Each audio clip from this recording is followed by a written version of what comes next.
प्रभाग क्रमांक 1 मध्ये सुरक्षिततेवर भर देऊन कुंभमेळ्याच्या पार्श्वभूमीवर भारतीय जनता पक्षाचे उमेदवार विकास करणार असल्याचा शब्द नागरिकांना देत आहेत। नाशिकचे प्रवेशद्वार असलेल्या प्रभाग 1 मध्ये अद्याप राहिलेली विकास कामे, यामध्ये रस्ता, लाईट, पाणी आणि प्रभागातील गुन्हेगारी टाळण्यासाठी अनेक चौकात सीसीटीव्ही आणि सामाजिक एकता राहण्यासाठी समाज मंदिरे बांधून प्रभागाचा विकास करणार असल्याचे आश्वासन अधिकृत रंजना भानसी, दीपाली गणेश गीते, अरुण बाबूराव पवार आणि रुपाली स्वप्नील नन्नावरे हे उमेदवार देत आहेत।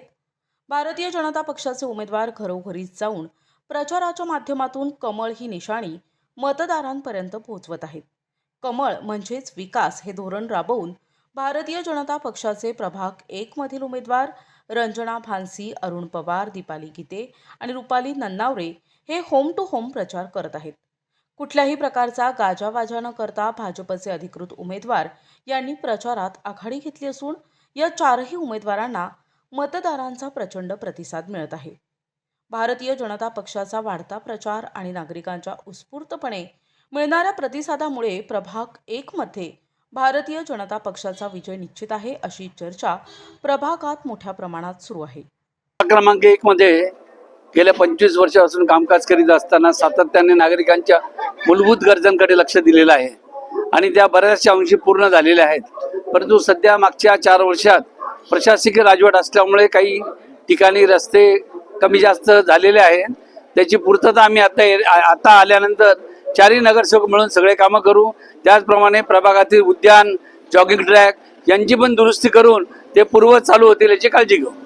त्यांनी कामं करण्याचे जे धडाका लावला होता प्रशासकीय राजवटीच्या अगोदर पवार साहेब, भानसी मॅडम, दीपालीताई गीते यांनी चांगल्या प्रकारे काम केलेले। पहिली मेन म्हणजे पाण्याची समस्या फार मोठी होती।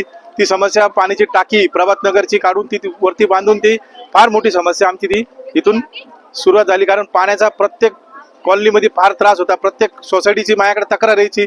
मी पवार साहेबांकडे तक्रार द्यायचो की साहेब पाण्याचं काहीतरी तुम्ही इथं करा। साहेबांनी त्याच्यावर इतकी चांगलं सोल्युशन काढून पाण्याची टाकी बसून पाण्याचा प्रॉब्लेम सॉल्व्ह केलेला आहे। बाकी रोडचं काम पण नेहमी सातत्याने होत राहतं। लाईटीचे कायम कंप्लेंट माझी चालू राहते। नगरपालिकेच्या ऑफिसला पण मी कायम लाईटीसाठी कंप्लेंट देत असतो। मंदिराचं काम असो किंवा मंदिरासाठी काही निधी असो, जनतेला मी एकच आवाहन करतो की अनुभवी लोकांच्या हातीच तुम्ही सत्ता द्या, तुम्ही नौक्याच्या हाती सत्ता देऊन करू नका। पवार साहेब, भानसे मॅडम, दीपालीताई आणि नन्नावरे मॅडम यांना तुम्ही कमळ हे निशाणीचं बटन दाबून प्रचंड मताने विजयी करा। पुढची सत्ता भाजपाची जर आली आणि आम्ही येणारच आहो, आम्हाला तो विश्वासच आहे। पण येणाऱ्या नाशिक मध्ये जो सिंहस्थ कुंभमेळा आहे तिथे जर भाजपाचा जर महापौर झाला, 122 मत जर उमेदवार आम्ही निवडून येणारच आहो आणि भाजपाचा जर महापौर आमचा होणारच आहे आणि आपल्या प्रभागामध्ये जास्तीत जास्त निधी आणून सीसीटीव्हीचे कामे, त्याच्यानंतर प्रभागामध्ये जॉगिंग ट्रॅकची सोय, अभ्यासिका, मोठे उद्याने असो आणि नागरिकांना महिलांसाठी स्वयंसिद्ध शिबिर असो, प्रशिक्षणे असो ते आपण जास्तीत जास्त प्रमाणात देणार आहोत। महिलांसाठी रोजगार निर्मिती आणि ज्येष्ठांसाठी उद्यानं असो किंवा त्यांच्यासाठी मंदिरे असो, आम्ही प्रभागाचा विकास नक्की करणार आहोत आणि प्रभागांच्या रस्त्यांची समस्या असो, खड्ड्यांची समस्या असो, ते देखील आम्ही पुढच्या येणाऱ्या 5 वर्षांमध्ये मार्गी लावणार। भारतीय जनता पार्टीने यावेळी जे 4ही उमेदवार दिले आहेत, या 2 जुने उमेदवार आणि 2 नवीन उमेदवार असा योग्य असा ताळमेळ साधलेला आहे। तसेच मागील काही वर्षात प्रभागाचा विकास झालेला आहे भारतीय जनता पार्टीच्या माध्यमातून, तोही यापुढे होईल।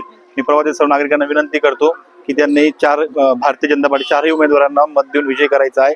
तसेच गणेश भाऊंच्या माध्यमातून आपल्या प्रभागात ई लर्निंग अभ्यासिका असेल, तसेच त्या प्रमाणात आंतरराष्ट्रीय दर्जाचे स्टेडियम असतील, रस्ते, पाणी, लाईट याच्या सुविधा, पाण्याचा टँकर, प्रभागाच्या ज्या मूलभूत गरजा त्या ओळखून भाऊंनी जे कार्य केलेले आहेत ते खूप आहेत। तसेच आता दीपालीताईंच्या माध्यमातून आणि बाकी जे आपले उमेदवार आहेत, अरुणजी पवार झाले, माननीय महापौर भानसी मॅडम, नन्नावरेताई यांच्या माध्यमातून पुढे असे कामे होत राहतील आणि ती कामे त्यांच्याकडून घडतील। म्हणून प्रभागाच्या सर्व नागरिकांना विनंती आहे की त्यांनी कमळ या चिन्हापुढील बटन दाबून या 4ही उमेदवारांना विजय करण्यात यावे। माननीय पंतप्रधान नरेंद्रजी मोदी यांच्या नेतृत्वाखाली आज संपूर्ण देशभरात विकासाचे नवे पर्व सुरू आहे। त्यासोबतच आमच्या प्रभागाचा विकास देखील होणार आहे।